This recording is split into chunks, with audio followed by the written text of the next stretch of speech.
Hopes that China will do more to stabilise its property sector have boosted stocks there and have helped the commodity currencies who export the most to China. That's the Aussie and Kiwi dollars. That's in our 5 things in 5 minutes. And then in our bonus deep dive interview, ANZ Australia economist Maddy Dunk digs through the Australian state GDP figures. We saw that ACT was really the leader of the pack, so growth was quite strong there, but we also saw relatively strong growth in New South Wales and South Australia as well. And if you look at national growth, what we've seen is that the pace of growth has slowed a touch from the previous financial year, and that's understandable as we see the impacts of aggressive tightening start to flow through.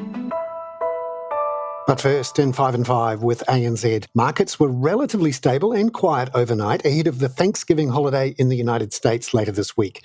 But the commodity currencies, such as the Kiwi and the Aussie dollars, have firmed on hopes China will deliver more stimulus to its property sector. More about that later in the 5 and 5. As of 5 a.m. Sydney, Melbourne time, the Nasdaq is down 0.7%, the S&P 500 down 0.2%, the Aussie is at 65.66 US cents, and the Kiwi dollar is up at a 3.5-month high of 60.56 US cents.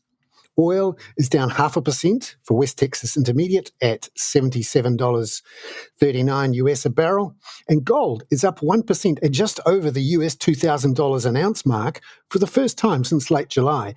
The US 10-year Treasury yield is down a couple of basis points at 4.41%. Number 2, minutes out yesterday from the RBA and comments from new Governor Michelle Bullock in a seminar have reinforced the view that the central bank is on a hawkish hold, with chances of a hike still higher than a cut anytime soon. Here's ANZ's Head of Australian Economics, Adam Boyton. So I think it's unlikely, based on these minutes, that the bank is looking for a follow-up rate hike in December.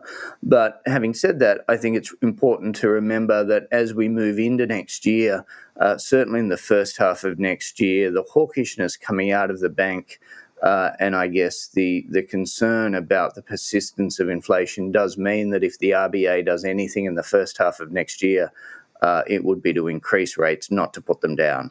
Number 3, one reason for the RBA's hawkishness is its concern about businesses passing on cost increases into price inflation too easily and consumers embedding higher inflation expectations. Here's Adam again. The RBA is very alert to any sign that inflation expectations might become unanchored, and the minutes did actually refer to a scenario presented to the board by the bank staff that just showed if people start anticipating higher inflation and start adjusting their behaviour in the expectation inflation will persist, it's so much harder then to get inflation out of the system.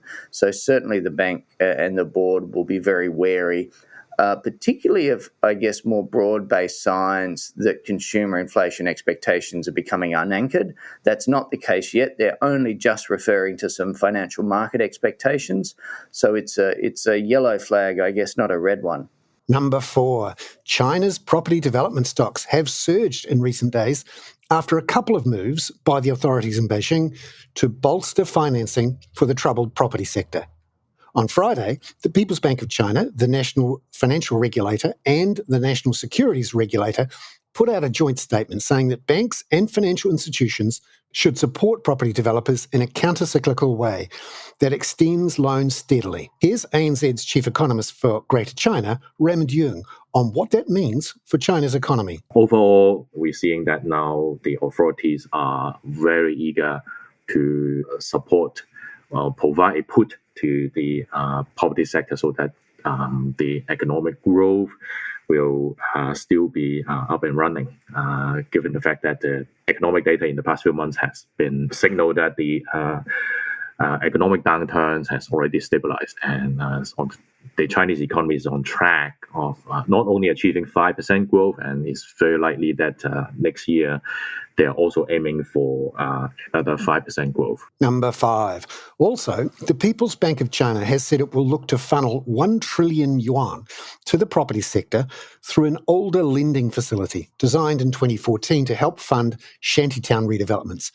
It's called the Pledged Supplemental Lending Facility, or the PSL. This time around, there has been a new, fresh report in the market saying the PBOC is also thinking about 1 trillion yuan of PSL support for affordable housing. So as another reflation strategy to provide full support for housing construction. So that's also another positive news to the property sector, in addition to the financial regulators' pledges for banking support to private developers last Friday. ANZ's Raymond Yeung there. Now, for our bonus deep dive interview, we hear from ANZ Australia economist Maddy Dunk about how the different Australian state economies are doing, with the release yesterday of the annual gross state product statistics, which shows whether grass is greener or browner on the other side of the state line. I asked Maddy who has done better than the rest or worse. Gross state product increased everywhere in the country except for the Northern Territory in 2022-23. And we saw that ACT was really the leader of the pack, so growth was quite strong there, but we also saw relatively strong growth in New South Wales and South Australia as well. And if you look at national growth, what we've seen is that the pace of growth has slowed a touch from the previous financial year, and that's understandable as we see the impacts of aggressive tightening start to flow through. Also, some of that post-lockdown boost to activity has faded, but really 3% is still pretty solid, and I think it suggests that the economy is holding up okay. And where were the outperformers and the underperformers, if you like, around that 3% level for the nation? So the ACT was the leader of the pack. We saw that growth accelerated 4.3%. And a lot of that comes down to very strong activity in the public sector. And we know that the ACT is an economy that does rely on the public service quite heavily.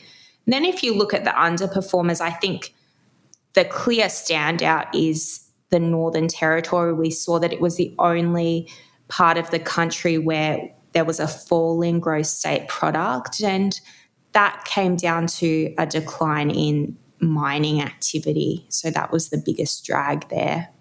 And of the big states, the ones with a bit more heft, I see that Queensland and Victoria were both below the national average. What's going on there?